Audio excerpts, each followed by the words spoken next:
Excellent. All right. So we have a fantastic pair here. Uh, Let me just wait for a minute or so more. So we have Janan from London and Michael from Minneapolis, US, and both are great people. I have great stuff about you. I'll try not to read. I have read this couple few times. I'll try not to read, but I'm able to imagine that you guys are doing so much for the world already. And in this session, I'm sure you're gonna give a lot more. You're gonna be a giver. You're gonna give a lot more of your knowledge and learnings which you have to what you have been doing in the past. Let me introduce Janan first. Janan, good afternoon.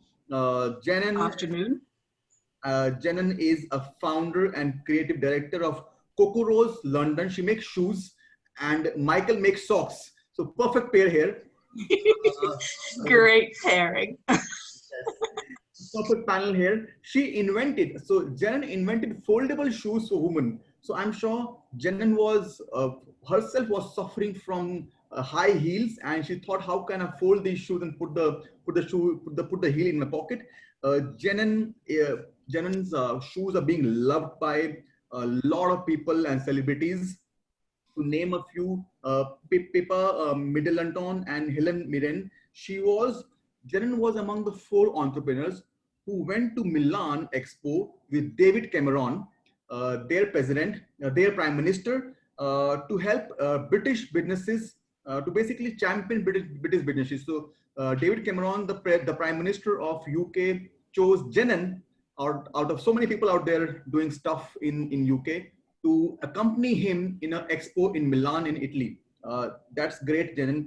Janan has also been featured in BBC Breakfast, BBC Live, magazines, newspapers, Sunday Times, Stella Magazine. She's all over. And she tackled challenges like Brexit, COVID-19 pretty nicely. We're going to talk about Brexit, COVID-19. Not more. I'm glad you say nicely there. uh, she has been a finalist in the Women for Future Awards and Great British Entrepreneurs Awards, and she has been getting a few awards as well of late, and she has completed 12 years in her shoe business. Thank you so much, Jen. Thank you very much for joining this afternoon, this morning. Thank you very much. Looking forward to your views. Well, thank you for the intro. Thank you. Michael. Michael is a socks guy. He complements Janan's business. He is again his business name is Hippy Feet Socks, and he has a very fantastic philosophy. Buy one, donate one. So if somebody buys a pair of socks from him, he donates a pair of socks to youth who are homeless, youth who are jobless. So he's giving a lot of his time and effort to make the youth of the US more productive, less prone to drugs, giving them shelter, giving them home, making sure he's making his products in the US. So Michael is doing a lot for the youth of the US.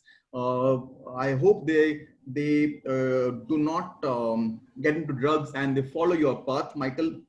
It's a great thing you're doing. He has performed TED Talks and several events, and he has donated 7,000 pair of socks till date in the last 4 years. Uh, that's a fantastic thing. This has also been done in Italy. In Italy, they say there's a cafe where you buy a coffee and you buy a coffee for the wall. So you buy two cups of coffee and you put the second cup on the wall, the stick on the wall. Somebody in Italy, you can go to any guy who needs a coffee, who can't afford a coffee, can go to this cafe, can pull the sticker from the wall, can give it to the guy. The guy will give him the coffee for free. So that's called coffee on the wall. It's a concept in Italy. A great thing Michael is also doing, guys. I'm done with my reading scripts. I'm going to be now all impromptu, all honest, all real-time questions. Let me ask Michael here. Michael, why are you doing what you're doing? What's your why? What's your strong why? Yeah, so my initial inspiration to start this business, Hippy Feet, actually came after I experienced one of the most kind of adverse periods of time in my life. During my senior year of college, it was back in 2015, I fell off of a skateboard. I fractured my skull and broke my orbital bone in a few places. That forced me to drop out of school. It forced me out of work. I was out of the job. I was not able to provide for myself during that period of recovery. I had to rely on family and friends, my support group, people around me to not just pay my rent, to pay for my groceries, but they were driving me to doctor's appointments. They were picking me up and taking me on walks, making sure that I had some sort of kind of social life and activity still. So I was dependent on this group of people. And I realized that without this support group, homelessness was the most likely outcome that I would have faced. And I wanted to give back to others that weren't as fortunate as I. So I wanted to start a company that acted as a support group for young people experiencing homelessness. And I found that by creating a sock brand that was able to then donate socks was an effective way to do so.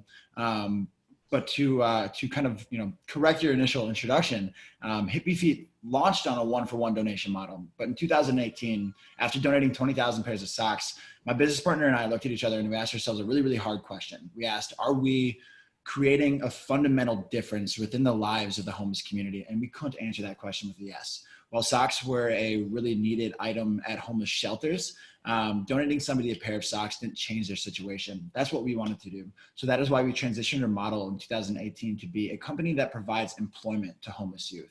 We give them jobs through packaging, screen printing, order fulfillment, embroidery, some assembly for some products. We're really trying to get these young people skills, experience, income, so that we can help them get back on their feet and eventually become self-sufficient. Excellent. Wonderful. That's a very strong why, Michael. So glad you could make up the discussion this morning. Are you doing just socks or doing more than socks? So we do socks and apparel. We started out with kind of socks as our main premise of the business. But socks are a pretty seasonal product. Here in Minnesota, a lot of people get socks for the holidays. In the United States, socks are like one of the #1 gifted items. So we see a lot of our business happening sock-wise in the fourth quarter. So we need to kind of expand our product line to offer something that isn't so seasonal. So we've been selling apparel, t-shirts, knit sweaters, bracelets has been a really big product for us recently. So looking to expand into new kind of products so that we can offset that seasonality. And that's been something we've been working on for the last few years now. Excellent. Wonderful. That's a very strong why, Michael. Clearly you have a vision and clearly the partner also shares your vision. That's very important, guys. I think a lot of businesses fail because you're not having a partner who has the same vision, or maybe you do not have the investors who have the same vision.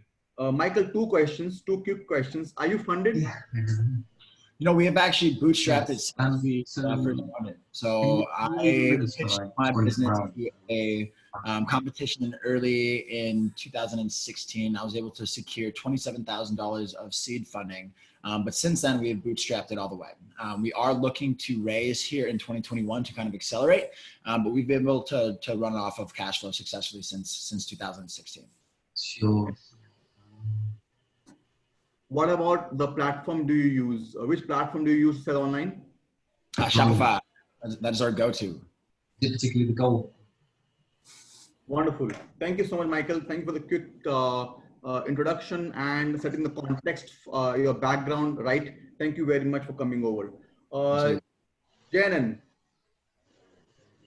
so what's your why? Oh, this is going back a long time ago, so I have to scratch those old brain cells. So the business turned 13 years old earlier this year.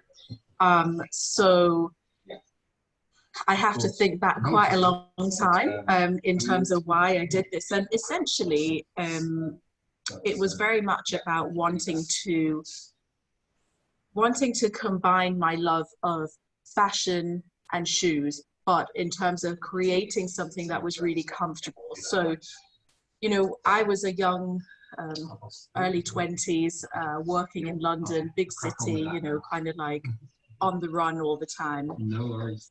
And as a young professional, I guess for me, it was very much about, if I'm leaving home first thing in the morning and then getting back late at night, how come women have to why do women have to wear shoes that are uncomfortable throughout the whole day? Why can't women actually have, you know, comfort and style in one?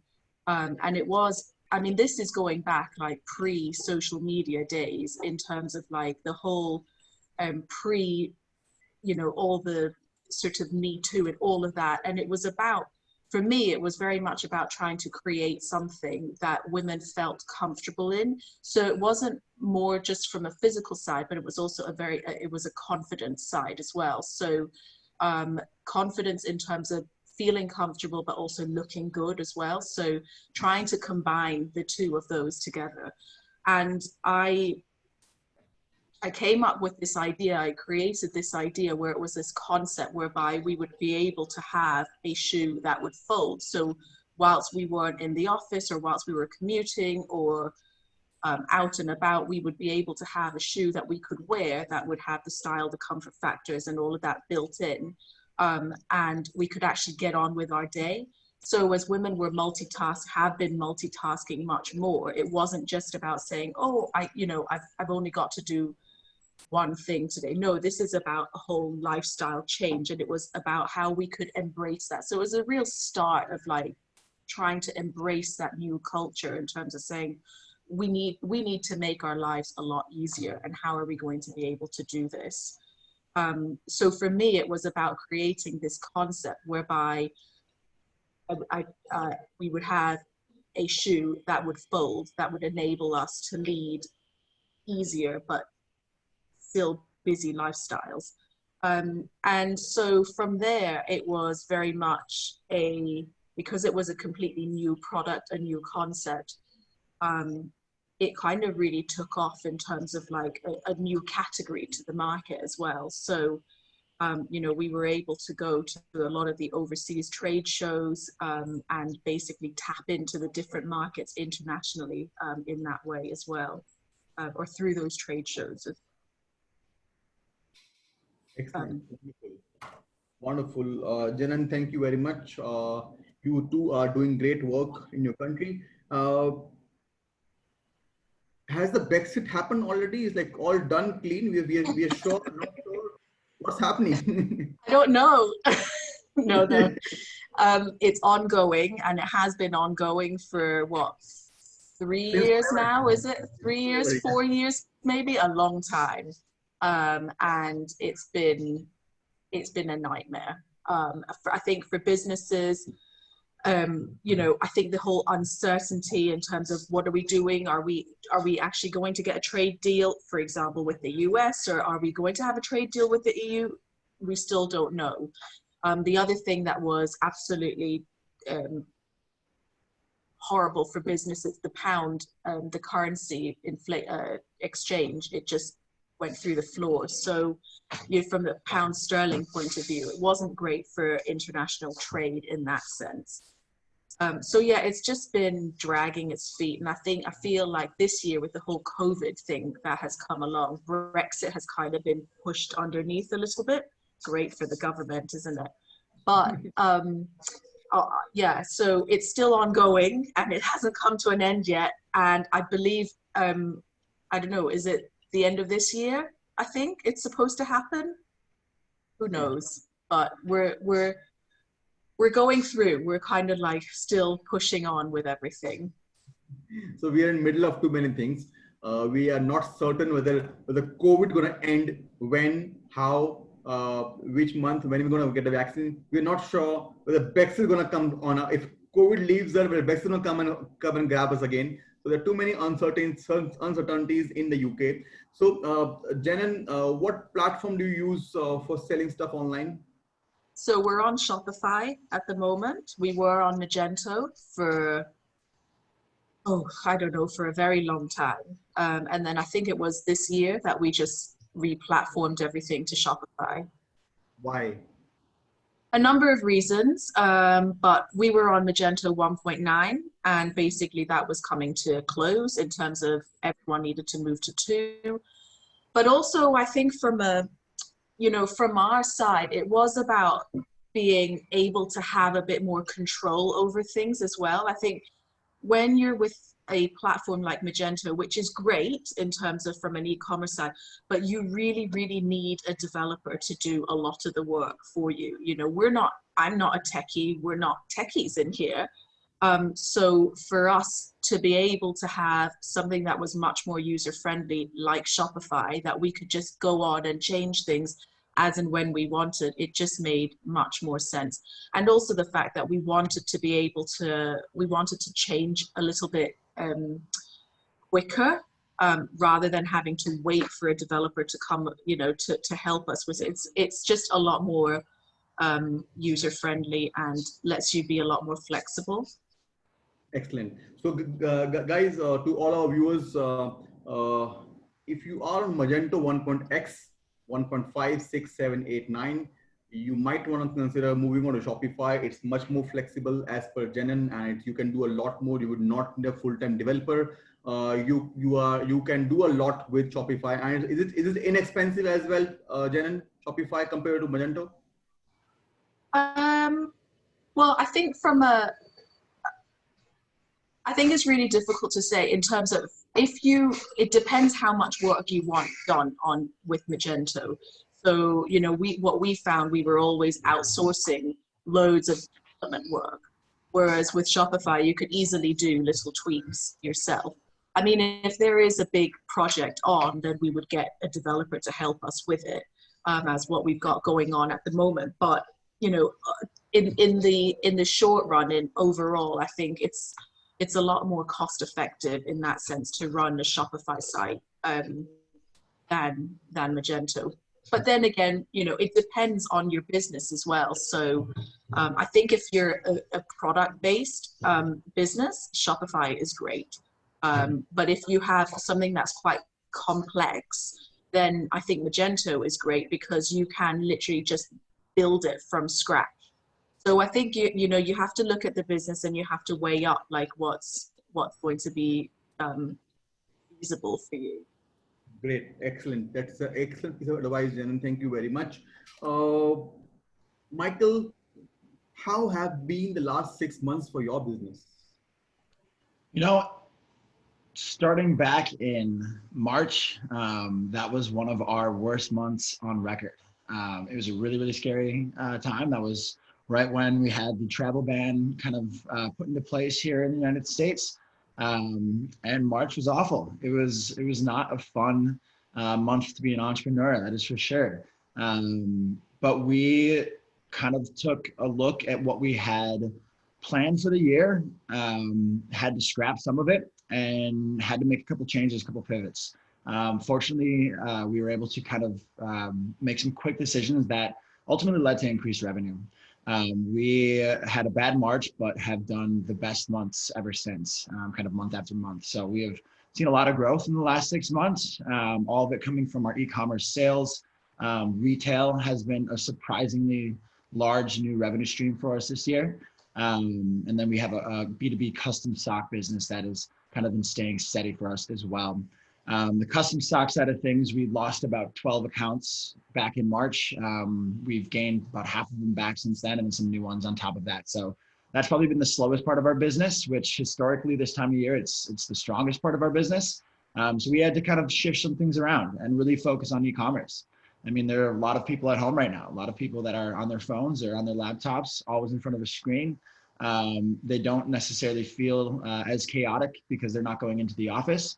And so they have a little bit more free time. Things have slowed down a little bit. And I think that's given us an advantage as an e-commerce brand because we can get in front of the eyes of our customer a lot easier and a lot more inexpensively. And that's something that we've been able to take advantage of and see a lot of growth over the last 6 months. Wonderful. That's a great piece of advice. So guys, Michael is selling online on Shopify, retail, as well as B2B custom stocks. Custom stocks has seen a decline, but then it's increasing again. And he's focusing a lot more on e-commerce for obvious reasons. People are still buying socks. People are still buying a lot of apparel from Michael. That's awesome. Michael, your business has, so you spoke about pivoting. You spoke about canceling a few plans, shelving them. How did you pivot? What did you cancel? Yeah, so I talked about kind of the seasonality issue that our company has faced historically. If you do a Google trend search for socks, you're going to see an uptick in October, and there's one point of the year where socks is searched more times than Jesus Christ himself. So in December, like sock sales are booming. But as soon as we get into the warmer months again, talking like March, April, sock sales decline. People aren't interested in buying socks. So we have tried to find products that have an opposite trend, an opposite curve. Sandals are one of those products. As you can imagine, when you're not wearing socks, you're probably wearing sandals.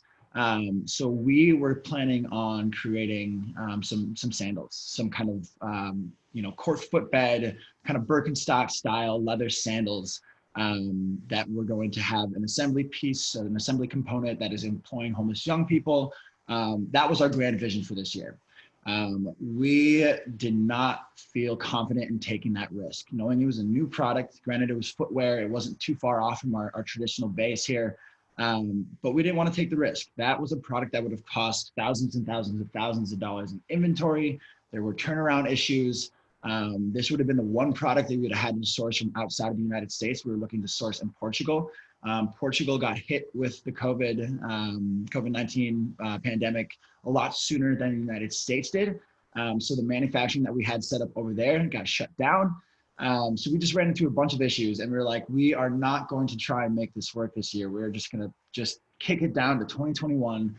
But we still needed a product. We needed something that wasn't a pair of socks, that wasn't necessarily a t-shirt, that we could sell in the warmer months. And we came up with bracelets, actually, little hippie friendship bracelets, kind of like a charm bracelet that you give to a friend to let them know how great of a friend they are. We kept it at a pretty affordable price point. It's entirely made by homeless young people. That allowed us to kind of slightly change our marketing on our media buying efforts. And that was a really big hit for us. We saw a really great response to these bracelets and have been able to use that as kind of our top funnel ad, bringing people to our website. And we're getting sock sales from bracelets even still. So that's been kind of the game changer for us. And the reason that we chose bracelets instead of sandals is the overhead cost was a fraction. We could get into bracelets for damn near nothing. And it's something that was scalable, repeatable, and true to our mission. Whereas sandals, we would have had to commit to a large inventory order, long lead times, and it was a risk that we weren't willing to take, just knowing how uncertain the world was at that time when we were planning to release these sandals. It was an April release is when we were planning for, and coming off of a historically bad March, we didn't want to try and take any risks that would ultimately damage us in the long run. So we decided that bracelets were going to be the answer, and I'm glad we did, because they have kind of allowed us to grow into our upcoming fourth quarter, which is always the busiest time of year for us. Wonderful. That's a great story, Michael. So guys, if you are thinking of starting a new product line, and if it's capital incentive, think twice. Think of an alternative which is inexpensive, which you can clear off fast, and you will not have to stock too much in inventory. That's a great takeaway, Michael. Thank you very much. Janan, when this whole thing hit us, were you reacting? Were you responding? What were you doing? You mean COVID? Yeah. Brexit is over. So Brexit's done. Yeah, so I think one of the, like looking back 6 months, like very much like Michael, it was one of those moments that I think entrepreneurs kind of like have to take a shot and take a breath and just think, wow, okay, what are we going to do to kind of survive this? Because I think it's so easy to be very negative about things. And I think if you are, it was the perfect excuse for any business to kind of like go. So it's been really, really challenging, but I think at the same time, we took it as a time where we could review a lot of our strategies, review a lot of projects, and kind of just take stock. So for example, Michael talking about a new product, it was very similar for us in terms of being able to, it gave us the confidence to be able to say, okay, let's try something new. That something new happened to be face masks, face coverings. So we, we've always been a brand that has been in women's footwear. We've always done women's footwear. Okay, so from a foldable shoe, we've gone into ballerinas and loafers, and then gone into the trainers or sneakers, but it's always been women's footwear that we've been in. And I think it kind of opened the doors of confidence for us to be able to say, okay, let's just give it a go. And the response was just phenomenal in terms of, from customers looking for this specific product, but also very much pleased that Cocorose were doing this, that they could then purchase it from Cocorose. And of course, we teamed up with a charity, a young children's mental health charity, and so giving all the profits from our sales to the Honey Pot Children's Charity. So it all kind of came out of the COVID situation. And I think, you need to look at things like that and take a positive spin on it. But yeah, it was very, very hard. And I remember just thinking, oh my gosh, how are we going to get through this? But one of the earliest things that I was saying, like, to the guys here was, if people are going to be on furlough, people aren't going to be at work, people are going to be at home, they're going to be on their screens, they're going to be, bored, maybe, a lot of the times, dare I say it. They're going to be on social media quite a bit. So for us, it was really important to review our social media and communication strategies.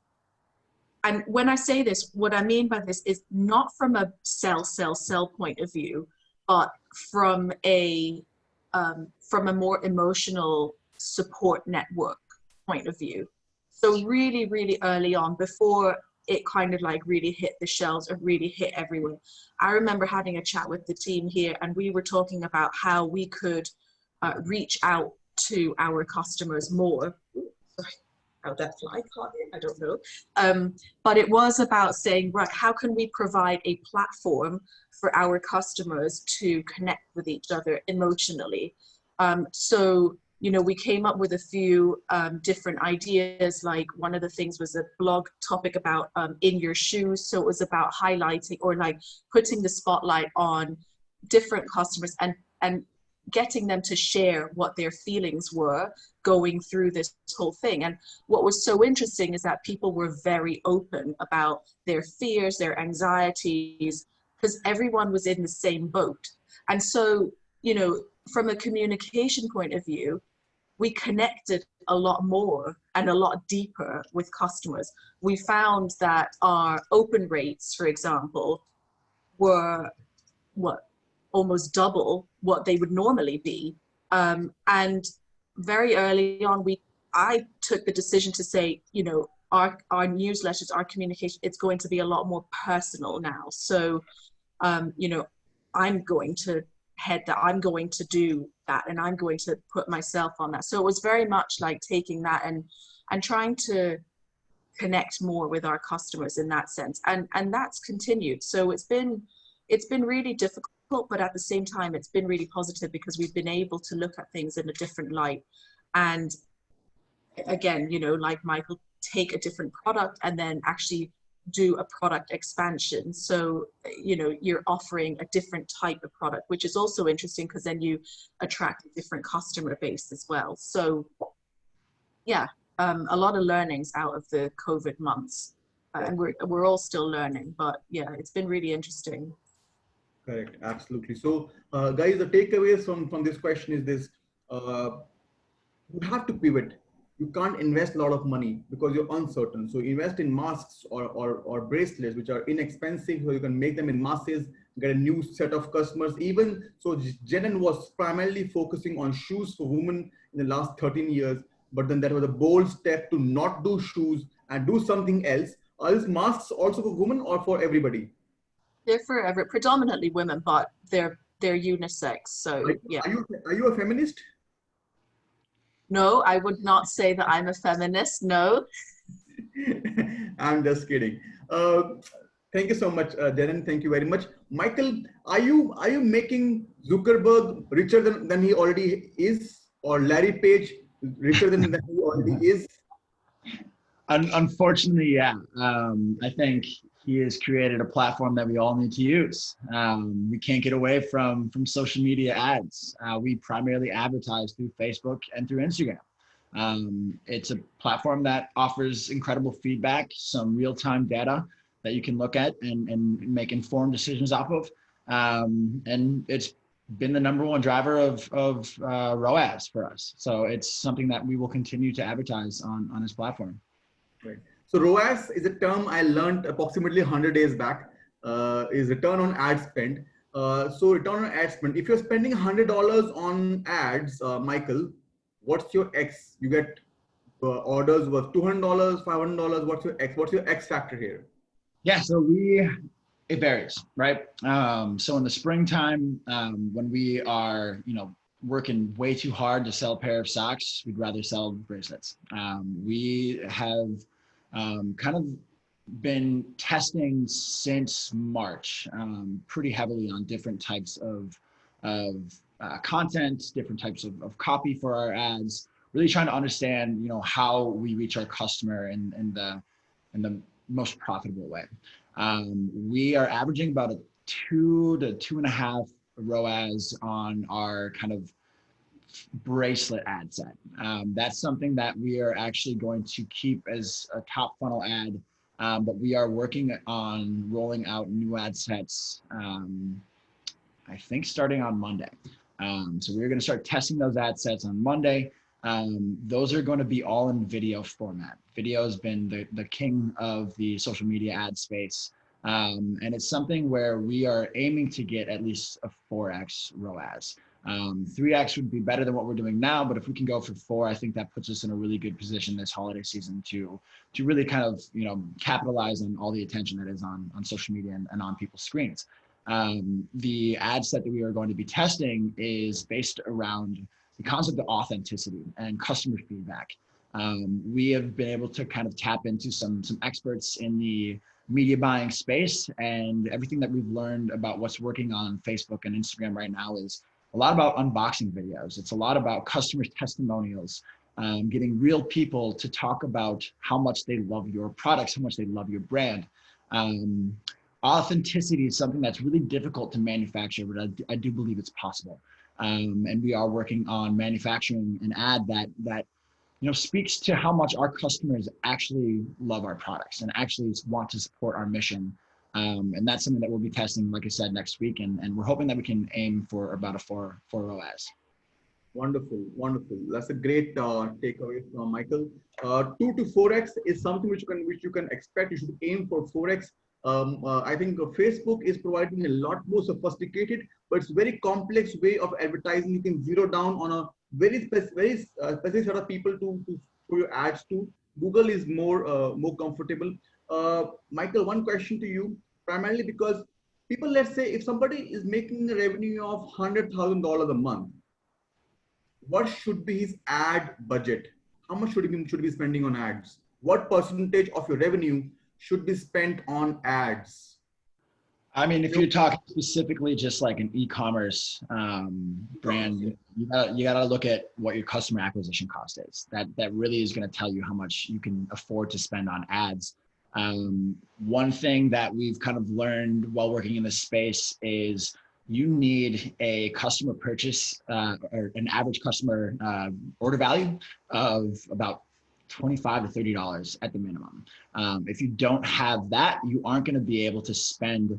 You're going to be spending too much to acquire a customer, and you won't be profitable. So if you're looking at $100,000, you better hope that you have a customer acquisition cost of under half of that. I think that would put you in a good position in terms of your ad spend to have a profitable campaign. Wonderful. That's a great piece of advice, Michael. Thank you very much. Janan, are you also a great fan of Zuckerberg? What, sorry? Are you also spending money on ads on Facebook and Instagram and Google? Yes, unfortunately, is the is the answer. Yeah, you know, What's it's, what's your ROS factor? well, look, I think, firstly, I think social media is, if you're looking to grow start a business or grow an e-commerce product-based business, I think if you're not advertising on those platforms, then I think you're really missing out, because that, you know, look, you know, when we started, it was a really different landscape to what it is today. When we started pre-social media days, it was very much about, you take your product, you meet with your distributors and your agents, and you're in independent boutiques, department stores. You know, it was very much like third party selling. But what these platforms have enabled businesses to do is to go directly to that end consumer. And so that's where the advertising becomes really key, because you can actually reach to those people. So if you've got a product business and you're not spending or you're not advertising on that, then I think you're, well, A, you're probably really lucky if you have that customer base already, but B, I think then you might be missing out on something. So yeah, so coming back, I mean, unfortunately, we do have to spend money on Google, Instagram, and Facebook, and those are the three main ones that we spend on. I think Google is really different because of the way that it's set up. Obviously, the other two are owned by Facebook, so it's the same company. But Google is different because you've got like that whole, you have to think about the keywords that are going in there as well. And so, yeah, Google Shopping is quite an interesting one for us that has come up in the last year, 2 years or so, in terms of actually it can be stronger than the search terms, because people are just, you know, straight away and then looking at the images and wanting to buy it. Yeah, I think on Facebook and Instagram, Facebook we do a lot more. Instagram,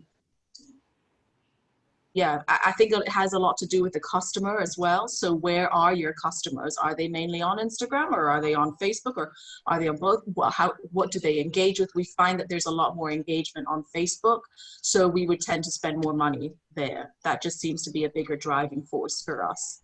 Got it. Yeah. Excellent. Wonderful. So you have to understand which platform is best for you to acquire customers, whether it's Facebook or Google or Instagram, and basically then target your people. If your average sales order is less than $25, consider other options as well, SEO, content writing, and not just acquiring customers. You have to see what's your customer acquisition cost, and based upon that, take a judicious decision. Those are some learnings from this point of this section of the discussion. Can I just add into that? You know, I think everything's kind of like a circle, isn't it? So you can't just do one thing and not do anything else. You know, we also do traditional PR. You know, so working with the magazines, the newspapers, the TV, whatever, it's all kind of like all linked together, because if you are in a magazine, then people would see you there and then they would Google you. So it's kind of like, unfortunately, you can't seem to just have a marketing budget to funnel into one channel. It's kind of a multi-channel approach that you need to take. And then you also mentioned the whole organic blog writing thing. Great way to, you know, on a budget, to be doing it with a low budget spend in terms of writing real articles. Don't just get somebody that would just stuff keywords in. That's like old way of doing it. But it's like writing genuine, authentic articles that really mean something to you, but also to your customers as well. So I think it's, you know, it's a whole combination of things from a marketing side that helps to get your product out to the end consumer. Sure. Yes, absolutely. So reach out on all channels. You can't just be doing just one thing and reaching out just on one channel. Thank you very much, Janan, for that. Michael, what's your customer segment? How many customers are coming and buying from you, or let's say coming on your store every month on online store? You know, it varies. I don't know the last time I necessarily looked at that. We are probably getting 20,000 hits on the website each month. And that's something that we see a pretty rapid growth for coming up into the holiday season. Not only are we increasing our ad budget far more significantly than we do the rest of the year, historically, Hippy Feet has done about 50% of our revenue in the fourth quarter alone. That's pretty traditional for other sock specific and apparel companies. Obviously with the holiday season, gifting is a really big thing. Socks and apparel are a really regularly or consistently gifted item. So we start spending a lot more in terms of driving traffic to our website around this time of year. Also using traditional PR as a tool to do that. Whether that's pitching local media, some national outlets. We've been featured in BuzzFeed a couple of times here in the United States. That always gets us, several thousand hits on the website in the given day that BuzzFeed posts about us. And then we do some kind of magazine pitching, but national pitching as well, trying to secure some larger outlets. The PR has been something that, it can be a distraction if you commit too much of your marketing spend towards it. But I think if it's either done internally or working with an agency that isn't, charging an arm and a leg to use their services, PR services can be kind of fickle. You have to be smart about what you're looking for. If you're working with PR, I think you can get in front of a lot more eyes effectively. But for us, what's been working for us historically and this time of year specifically is our media buying. So we're going to continue to focus our Q4 efforts on our social media ad spend, and then with some of that dedicated towards PR. Excellent, wonderful. That's a good piece of advice. Michael, let's talk about segmentation of your customers. Do you know which customers you're losing? Which customers are your VIP customers? Which customers perhaps can become your VIP customers? Which customers are your loyal customers? Which customers can become loyal? Which customers you will never get back because they never want to come back to you? How do you do the segmentation of your customers? To what level are the segmentations being done? Yeah, so we're really trying to, use the data that's being given to us through Google Analytics, through Facebook, Instagram, the analytics that Shopify will spit out for us. We really want to be data driven. We want to be data informed. As far as our customer base, about 80% of our customer are women. Among that kind of women demographic, we see two different categories of customers that are kind of evangelists for us.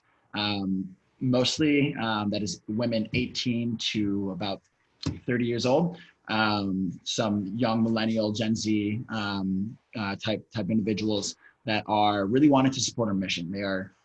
They love our products, but they love our mission more. They really are affiliated with the idea that when they purchase something from Hippy Feet, they're directly helping to give employment to a young person affected by homelessness.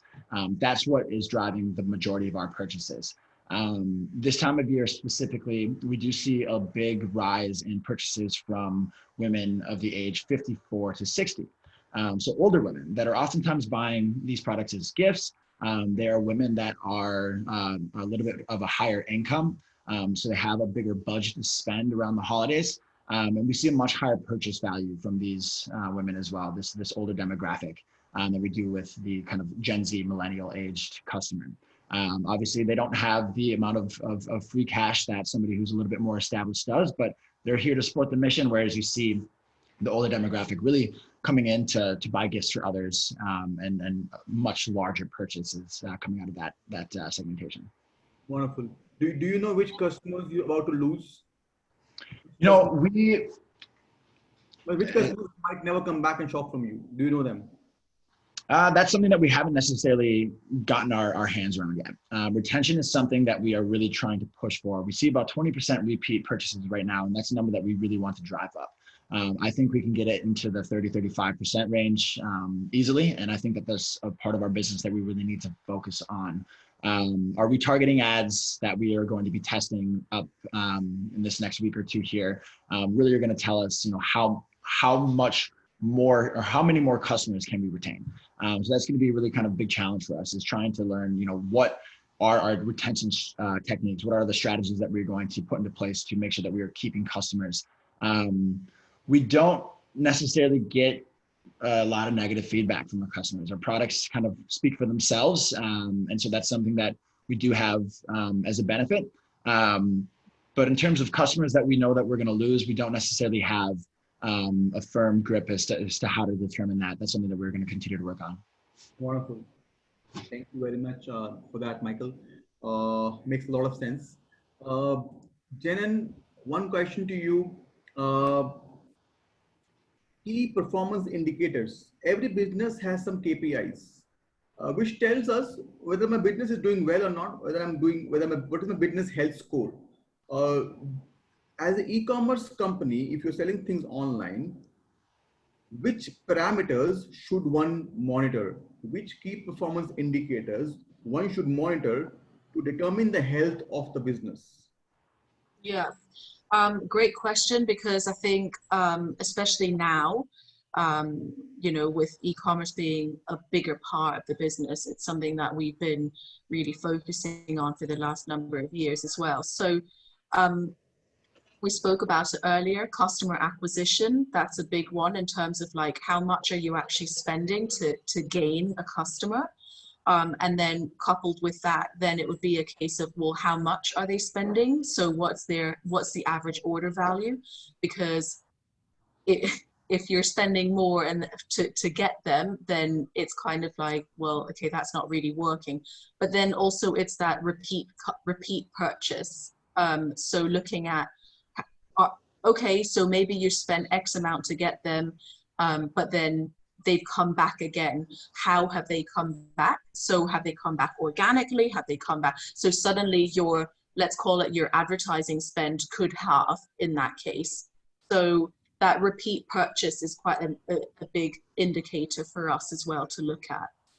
It's difficult in the last number of months for us because numbers have kind of have fluctuated a lot, and I think a lot of it has to do with the introduction of a new product as well. So it's been in fact, this was something we were chatting about this morning only, in terms of like, you know, you're introducing a new product and then suddenly you see your repeat purchase numbers sway, and it's kind of like, well, why is that? And it's because we've literally like opened up a new customer base. And so we've seen a lot of a new customer come in, but we've not yet been able to get our heads around how that will then impact the rest of it. So we'll have to wait another couple of months probably to let it stable out and then see how it would impact the whole repeat purchase and all of that.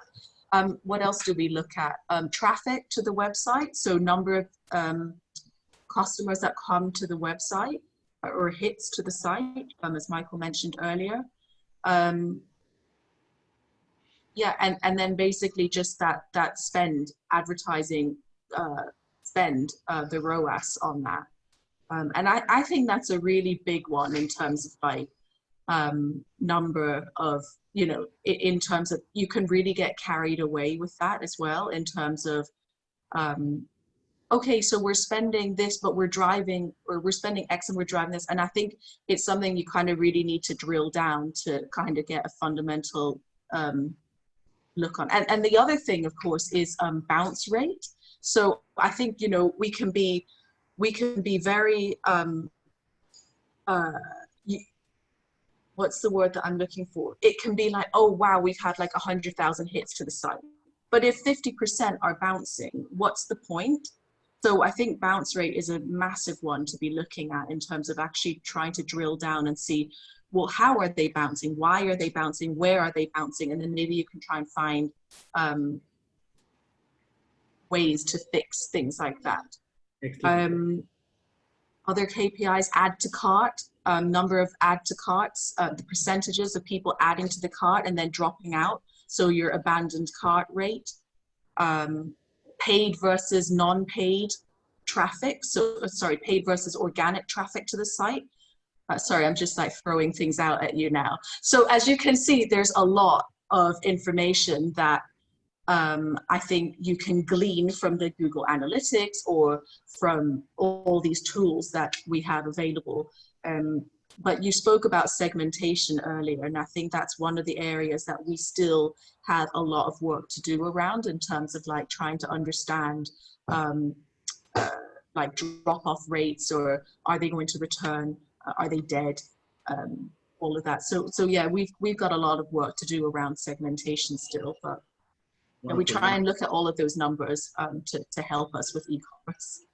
Sure, we definitely can help you. I'll talk to you about it. Just to give you a brief bit about it, in Enalito, we have a product which is on Shopify.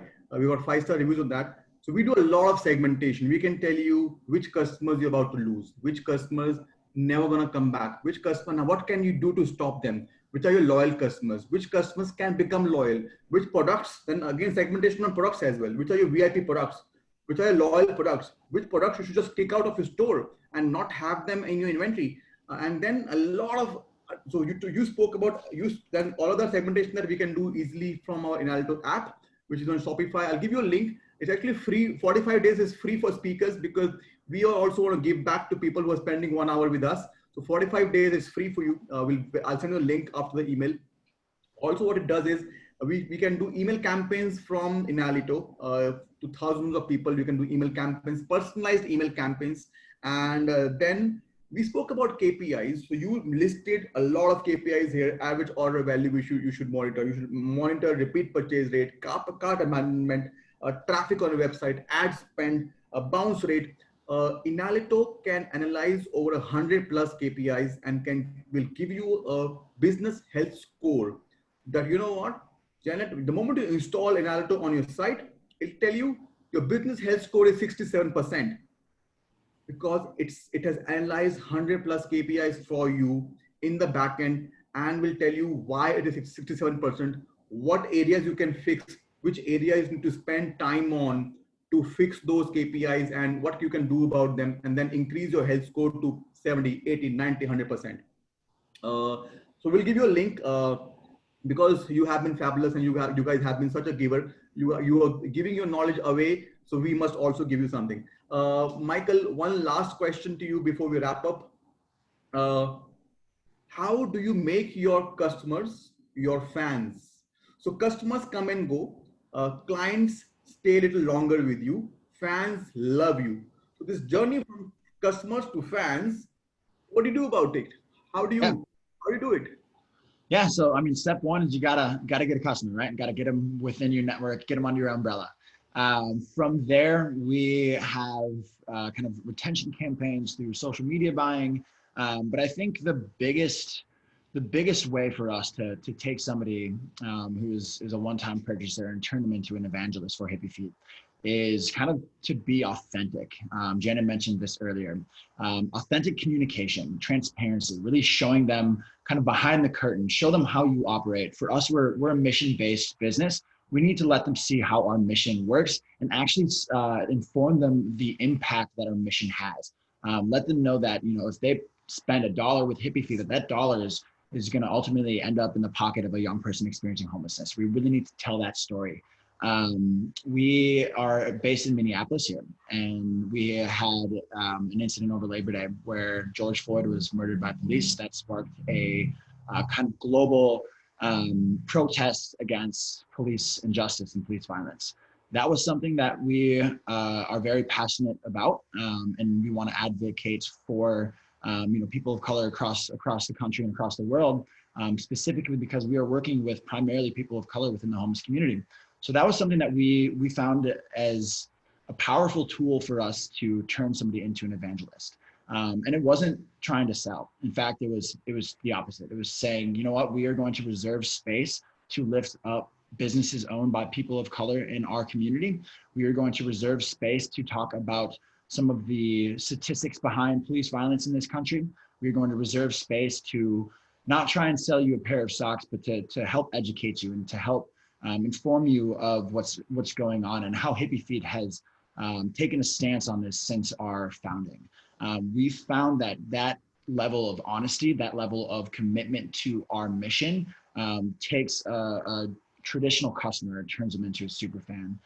It's honesty, it's authenticity, it's transparency. It's really kind of being genuine to what your core values are as a business and as an entrepreneur, and making sure that your values bleed into the business, making sure that you are making the customer feel as if you have their opinion, their values in mind, and that you share the same beliefs that they do. That has been the real kind of driver for our super fans, for our evangelists, is authenticity. It's making them feel as if they are part of something that's accomplishing a real change. And that has been kind of how we take our customer and turn them into a returning customer and eventually a super fan. Excellent. That's a great piece. The mission, the business with a mission. That's a great statement, Michael. What I have learned in the last 100 days or so, or doing 45 days or so, speaking to 100 people, is this: you guys are doing fabulous stuff. It's also, and you guys are very obsessed about your business, about adding value to your customers, that I can see in your eyes. One of the things I learned also was this: one of the very important thing for people in e-commerce and for entrepreneurs in general is to be obsessive about adding value. How can we add more value to our products, to our customers, so that we make them our fans? Adding value is something, and it's a core value that we have at Enalito, which you guys also have. I can see what you guys are doing for your customers. Adding value and being obsessive about adding value is very important. There was a guy called Tony Shays in the US. He was selling shoes for women, and he was making losses. Like 15 years back, he was selling shoes online. He was making losses because women were not buying too many shoes online. And women have a special relationship with shoes. I'm sure Jen can vouch for that. So this guy was making losses by selling shoes online, and he came up with an idea. How can he add value to his customers, which were women? So he spoke to his investor, and he said, you know what? We should let women buy as many shoes as possible. Let them try at the comfort of their homes. Let's not charge shipping back and forth. They can return the shoes if they don't like it, and let's not charge shipping. The investor was like, are you crazy, Tony? What are you saying? They're already making losses, and you're talking about doing this, or allowing them to take 20 pairs, trying at home, returning 15 back. He said, yeah, let's do it. Let's do it for a month. We're already burning cash. Let's burn some more. He was able to convince his investors to try this thing of allowing women to buy as many pairs as possible. And the rest was history, guys. Tony Shays sold his company to Amazon for $1.2 billion because this guy, Tony, was obsessed about adding value. How can I make peace with them? How can we allow them to just try things at the comfort of their home, so they can, if they order 10 shoes, they would keep 8, and they will returning only 2 of them, because women can't resist returning shoes if they fit them well. So guys, thank you so much. Thank you very much. Thank you so much for the lovely sessions. You guys are such givers. You did not hesitate giving away your secrets. You share your learnings with everybody. Share your mistakes. Share so much. We're going to make a summary of all of this. Give you a video as well. Give you a summary as well. Make snippets out of it. Give you the snippets as well. Tag you in the snippets to this LinkedIn marketing, routing marketing. So we're going to be tagging you all over. So accept our LinkedIn requests, and we'll also follow you on Insta and Facebook, and tag your handles there as well. Thank you so much once again, and I will send you an email link with our Enalito app, which is a free token of love from our side, which you can install on the site and use it for 45 days for free at no charge. If you have any questions on that, call us and we'll help you in that. I got another KPI for you though. Yes. Your returns rate. Yes. So, you know, that's a great KPI that we need to look at. Now that you mentioned Tony, returns rate is a big one as well. Yes, yes. Tony was struggling with return rate. Yes, Tony was struggling with return rate. Yes. Yeah. Doing the same business with as him, right? Well, Tony had investors, so that's great. Those help. Yeah. Other businesses, I'm not sure, Michael. I don't think you mentioned it's organic, isn't it? Yeah, we've bootstrapped since our founding, and that is. Oh yeah, same here. It has its perks, that's for sure. Yeah. That's just one example of adding value. You know what? Investors is like, it's not easy to deal with them. They can derail you sometimes. They can have different vision about your business. So if Tony was able to convince his investors for spending extra money because he was obsessed about adding value, you can do a lot more if you don't have investors. You can do actually a lot more if you don't have investors. Guys, thank you. Thank you so much. Thank you very much once again. And take yourself and God bless you. Awesome. Thank you. Thank you guys. Yeah. All right. Cheers. Take care. Bye.